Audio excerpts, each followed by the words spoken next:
And this is the Mercedes-Benz Rangers postgame show, and if you're looking for a signature win to bank and build on, put a star on this one. Rangers tie it late in the third. They win it early in overtime. 3-2 the final over the terrific Dallas Stars here at the Garden.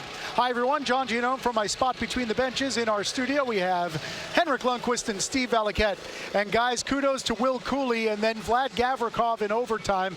And, Henrik, when you look at the way these two goals were scored, they have one thing in common: second chance. Yeah, I mean, you look at that third period, the intensity the Rangers play with, it was just a matter of time. And you got to be so happy and pleased with their performance, the way they showed up in that third period. We talked about grabbing the momentum, obviously put themselves in a tough hole being down 2-1, but this shift, you know, it was all about intensity, winning the battles around the boards, and Cuylle in front of the net, get a little lucky bounce. He's trying to go across for a pass, but you know, you keep doing the right things and you will get rewarded. So it was just great to see that they finally got rewarded for some really great work in the third period. Overtime goal, great shot by Panarin, and he kind of freezes the Smith in net a little bit with his wrist shot, and because of that, he's late for the rebound. But they just played with a lot of confidence throughout the third period in overtime.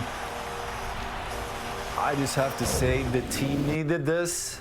The fans needed this. We needed the this. post-game show needed this.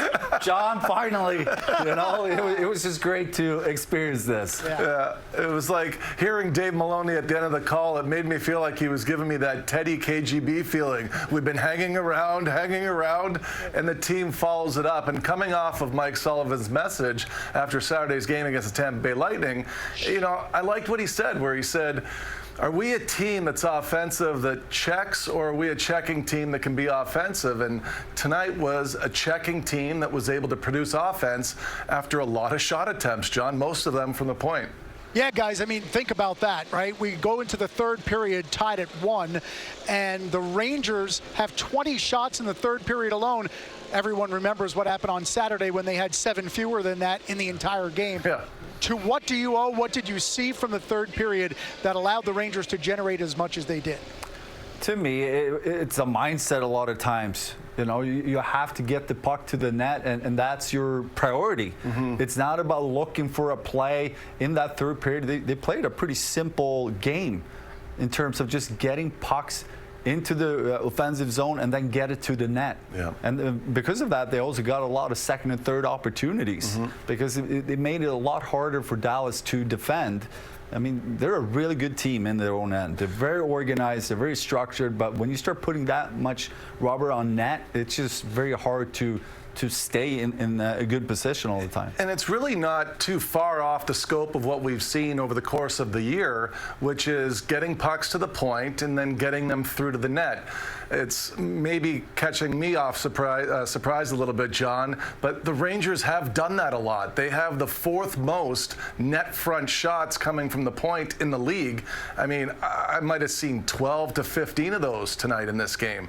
So it's something that we've seen. It just happened to fall their way this time, too. Yeah, and it was exactly what Joe Sacco had said to me between periods 2 and 3. He wanted to see his team create 2-for-1s. Both of the goals, the tying goal and the winning goal, created off of 2-for-1 opportunities. The goal scored that won the game for the Rangers, Vlad Gavrikov. Let's begin our post-game reaction. Michelle Gingras in the dressing room with the goal score. What did you think of the effort in tonight's win? That was a great push from us in the third, so we try to score even before we gave up one, and then we stick with that. So and got rewarded, scored a tie goal, and won in overtime. So a huge win for us, obviously. What did you see in the overtime goal? That was Mika and Brad. They made great moves, and then seeing just the opportunity to drop in front of Brad and create a little confusion. So he got a shot. Obviously, I thought he's got to score, but made a rebound, so got done with that. Dallas is a strong team offensively. I think they've had 21 goals in their last 4 games or something. How were you guys able to contain them so well tonight? We tried to just stay in 5, I would say. That was a team effort, and Shesty made a few great saves for us, so it kept us on the game. So I think that was a key. And PK, obviously, they're a dangerous team on the power play, so our special teams were good. Such a hard-working win. Johnny Brodzinski told me in the intermission that you guys kind of had a mental reset over the last couple of days. What do you take away confidence-wise from a game like this? I mean, we show how we can play, raise the bar, so we got to keep the standard like that and play like that every night. Without Fox, how much are you thinking?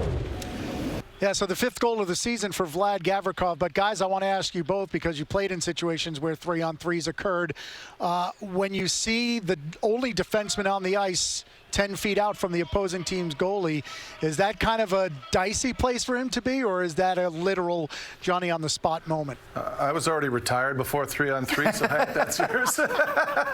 John. I was trying to be nice. No, 3-on-3 is all about reads.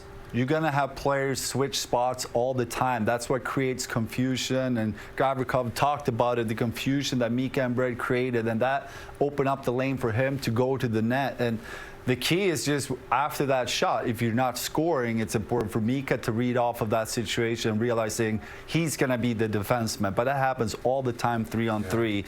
But creating offense, but also switching spots, and again, making the right read constantly is key 3-on-3. Yeah, it's all about being responsible and filling in for your teammate. We saw a lot of that in this hockey game. Yeah, we did.